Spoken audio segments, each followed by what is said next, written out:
നമസ്കാരം. ന്യൂസ് ടുമാറോയുടെ എല്ലാ പ്രിയപ്പെട്ട പ്രേക്ഷകർക്കും നമ്മുടെ പുതിയൊരു അധ്യായത്തിലേക്ക് സ്നേഹപൂർവ്വം സ്വാഗതം. അപ്പോൾ എൻ്റെ കൂടെ ഇപ്പോൾ ഉള്ളത് നമ്മുടെ മലയാളത്തിലെ പ്രിയപ്പെട്ട നായികയാണ്. അതായത് നാത്താൻ കേസുകൂട് എന്ന സിനിമയിലൂടെ 1000 കണ്ണുമായി എന്ന പാട്ട് പാടിക്കൊണ്ട് നമ്മുടെ ഓട്ടോ ഡ്രൈവറെ പ്രണയിച്ച പ്രിയപ്പെട്ട നായിക. അതിനുശേഷം ഒരുപാട് സിനിമയിലൂടെ നമ്മുടെ മലയാളത്തിൻ്റെ അവിഭാജ്യ ഘടകമായി മാറിക്കൊണ്ടിരിക്കുന്ന ചിത്ര നായരാണ് ഇപ്പോൾ എൻ്റെ കൂടെ ഉള്ളത്. സ്വാഗതം ചെയ്യാം. നമസ്കാരം. സുഖമായിട്ടിരിക്കുന്നു. എത്ര വയസ്സായി? അത് പറയില്ല. എന്താ പെൺകുട്ടികളോട് വയസ്സ് ചോദിക്കാൻ പാടില്ലെന്ന് പറഞ്ഞത്. ഞാനത് ചോദിച്ചാൽ പുള്ളിക്കകത്ത് വയസ്സ് ചോദിച്ചല്ല, പുതിയ സിനിമയാണ് അല്ലേ, വയസ്സ് എത്രയായിരുന്നു? അതെന്തുകൊണ്ട് ആ ഒരു സിനിമയ്ക്ക് വയസ്സ് എത്രയെന്ന് എപ്പോൾ റിലീസിങ്? അപ്പോൾ അത് മാർച്ച് 28 റിലീസ് ആവുന്നുണ്ട്. അതെന്ന് വെച്ചാൽ നമ്മൾ ഏകദേശം എല്ലാ ആൾക്കാരും ഏതൊരു ടൈമിലും പ്രായഭേദമന്യേ ഫേസ് ചെയ്യുന്ന ഒരു ക്വസ്റ്റ്യനാണ് വയസ്സ് എത്രയായി എന്ന് കളിക്കും, നിങ്ങൾക്ക് എത്ര വയസ്സായി, ആ രീതിയിൽ. പക്ഷേ ഈ സിനിമയിൽ പറയുന്നത് ഒരു കല്യാണം കഴിയാത്ത ഒരു കൂട്ടം ആണുങ്ങളുടെ ചെറുപ്പക്കാരുടെ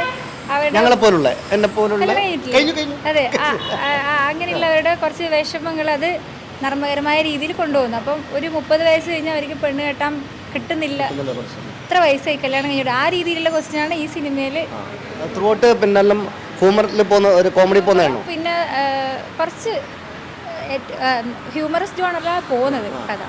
അങ്ങനെ മെയിൻ കഥാപാത്രം പ്രശാന്ത് മുരളിയാണ്. പ്രശാന്ത് ഏട്ടനാണ് ബ്രിഗേഷ് എന്ന് പറയുന്ന ക്യാരക്ടർ ചെയ്യുന്നത്. പിന്നെ ഇതിൻ്റെ സ്ക്രിപ്റ്റ് റൈറ്റർ 2 പേരുണ്ട്, ഷിജു പിന്നെ ഫൈസൽ മാഷ്. അതുപോലെ ഇതിൻ്റെ ഡയറക്ടർ പറയുന്നത് പപ്പൻ ടി നമ്പ്യാർ സാറാണ്. അപ്പം മലബാർ വടകരയിലെ മലബാർ സ്ലാങ്ങിൽ തികച്ചും അതിൻ്റെ നാടൻ പശ്ചാത്തലത്തിൽ ചിത്രീകരിച്ച ഒരു നാടൻ സിനിമ. ഈ പ്രശാന്ത് ഏട്ടൻ ചെയ്യുന്ന ബ്രിഗേഷ് എന്ന് പറയുന്ന ക്യാരക്ടറിന്റെ സഹോദരി ബബിതയായിട്ടാണ് ഞാൻ ചെയ്യുന്നത്. കല്യാണം കഴിച്ചിട്ടാണോ? കല്യാണം കഴിച്ച് പിന്നെ 2 കുട്ടികളുണ്ട്. പിന്നെ ക്യാരിയിങ് ആണ്, അതിൽ ഗർഭിണിയായിട്ടാണ് ചെയ്യുന്നത്. അപ്പോൾ ഇപ്പോൾ ഉള്ള കുട്ടികൾക്കെല്ലാം ഗവൺമെന്റ് ജോലിക്കാരെ അങ്ങനെയാണല്ലോ ഒരു കൺസെപ്റ്റ് ഇല്ലേ. അപ്പോൾ ഞാനൊരു ഗവൺമെന്റ് ജോലിക്കാരനെ കഴിച്ചിട്ടുണ്ടാകുന്ന കുറച്ച് ഇതും എൻ്റെ സഹോദരന് ഗവൺമെന്റ് ജോലി ഇല്ലാത്തത് കൊണ്ട് പെണ്ണ് കിട്ടാത്ത കുറച്ച് അങ്ങനെയുള്ള കുറച്ച് നർമ്മകരമായിട്ടുള്ള നല്ല നമ്മൾ മലയാളികൾ കണ്ടിരിക്കേണ്ട ഒരു സിനിമയാണ്. കാരണം പ്രത്യേകിച്ചിട്ട് നമ്മൾ പറഞ്ഞ പോലെ പുരുഷന്മാർ നേരത്തെ പറഞ്ഞാൽ നമ്മുടെ വീട്ടിൽ ഒരുപാട് നമ്മൾ സഹോദരിമാരുണ്ടാവും. പക്ഷെ നമ്മൾ ഒരു ഓട്ടോ ഡ്രൈവറോ അല്ലെങ്കിൽ കൂലിപ്പണിക്കാരനായിരിക്കും, നമുക്ക് പെണ്ണ് കിട്ടൂല. നമ്മുടെ സഹോദരിക്ക് കല്യാണം കഴിക്കാൻ വേണ്ടി പോകുന്ന ആൾ ഗവൺമെന്റ് ഉദ്യോഗസ്ഥനായിരിക്കണം എന്നുള്ള ചിന്താഗതിയാണ്. നിങ്ങളുടെ അഭിപ്രായത്തിൽ പിന്നെ എങ്ങനെയായിരിക്കണം ഒരു എല്ലാ പെൺകുട്ടികളും ഈ ഗവൺമെന്റ് ഉദ്യോഗസ്ഥന്മാരെ മാത്രം കല്യാണം കഴിക്കാൻ ആഗ്രഹിക്കുന്നതിന്റെ പിന്നിലുള്ള രഹസ്യം എന്തായിരിക്കും ശരിക്കും? അത് അവരുടെ എന്താ വെച്ചാൽ അവരുടെ ഫ്യൂച്ചർ സേഫ് ആയിട്ട് ഇരിക്കാനെന്നുള്ള ഒരു കൺസെപ്റ്റിലാണ് എല്ലാ പാരൻസും അങ്ങനെ നോക്കുന്നത്. പക്ഷെ അങ്ങനെ ഇല്ലാത്തവരും സാധാരണ കൂലിപ്പണിക്കാരും നല്ല രീതിയിൽ കുടുംബം കൊണ്ടുപോകുന്നുണ്ട്. അപ്പോൾ ക്വാളിറ്റി നോക്കി ഇപ്പോൾ വലിയ ജോലി ഗവൺമെൻറ് ജോലി ഉണ്ടായാൽ തന്നെ കുടുംബം നല്ല രീതിയിൽ കൊണ്ടുപോകാത്ത ആൾക്കാരും ഉണ്ട്. അപ്പോൾ അത് വ്യക്തികളെ അടിസ്ഥാനപ്പെടുത്തിയിരിക്കുന്ന എൻ്റെ ഒരു കാണും. പിന്നെ ചിത്ര പറഞ്ഞ പോലെ ഗവൺമെൻറ് ഉദ്യോഗം ഉണ്ടെങ്കിൽ കാശുണ്ടാവും, പക്ഷേങ്കിൽ അവിടെയും ഒരു നല്ല ഫാമിലി ലൈഫ് ഉണ്ടാകണമെന്നില്ല. അതുപോലെ തന്നെ സാധാരണ പൈസ ഇല്ലാത്ത ആളുകളുടെയും നല്ല രീതിയിലുള്ള ലൈഫ് ഉണ്ട്. അപ്പം ഇതൊക്കെ നമ്മുടെ ഭാവിയിലുള്ള കാര്യങ്ങൾ എന്ന് വെച്ചാൽ പുരുഷന്മാരെ, അതായത് ഗവൺമെൻറ് ജോലി ഇല്ലാത്തവരെ കല്യാണം കഴിക്കൂല എന്നുള്ള തീരുമാനം അങ്ങേയറ്റം മോശമാണ്, പിൻവലിക്കണം എന്ന് എൻ്റെ അഭിപ്രായം. ഓക്കെ അല്ലേ?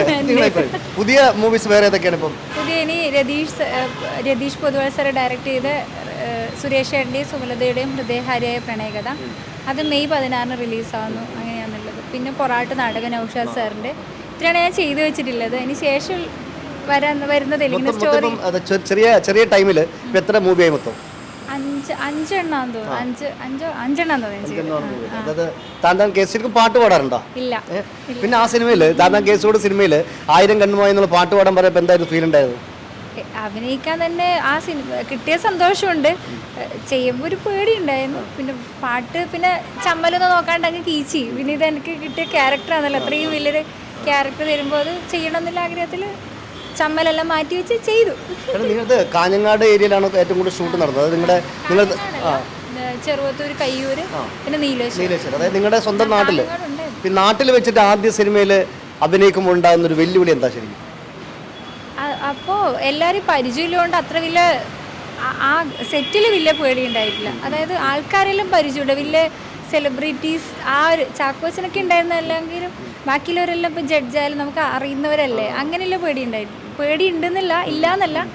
പക്ഷെ മൊത്തത്തിൽ സെറ്റിൽ ആദ്യമായിട്ടുള്ള എക്സ്പീരിയൻസ് ആണ്. ഇത്രയും വലിയൊരു യൂണിറ്റിൻ്റെ കൂടെ, ഇത്രയൊരു സെറ്റിൽ ഇത്രയും വലിയ ഡയറക്ടറിൻ്റെ കൂടെ ഇത്രയും വലിയൊരു ക്യാരക്ടർ റോള് ചെയ്യുന്നത്. അതിൻ്റെ പേടി ഉണ്ടായിന്. അതിപ്പോൾ നാടായാലും പുറത്തായാലും പേടി തന്നെയായിട്ട് തന്നെയുണ്ട്. പിന്നെ ഏറ്റവും ഹെൽപ്പ് ചെയ്തത് സിങ് സൗണ്ട് ഇത് സിങ് സൗണ്ടിൻ്റെയും ഡബിങ്ങിൻ്റെയും മാറ്റുമെന്ന് എനിക്ക് അറിയില്ല. ഞാൻ ആദ്യമായിട്ടാണ് സിനിമ ചെയ്യുന്നത്. അപ്പോൾ സിങ് സൗണ്ട് ആയാലും നമ്മളെ സ്ലാങ് ആയതുകൊണ്ട് അതൊരുപാട് ഹെൽപ്പ് ചെയ്തിട്ടുണ്ട്.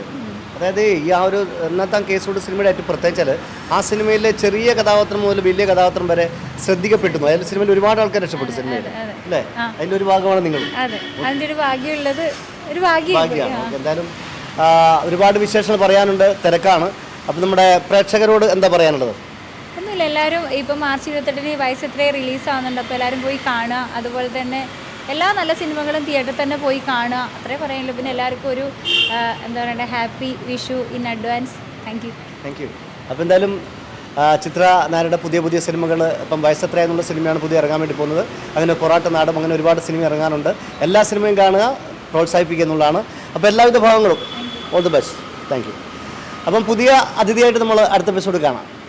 Good bye.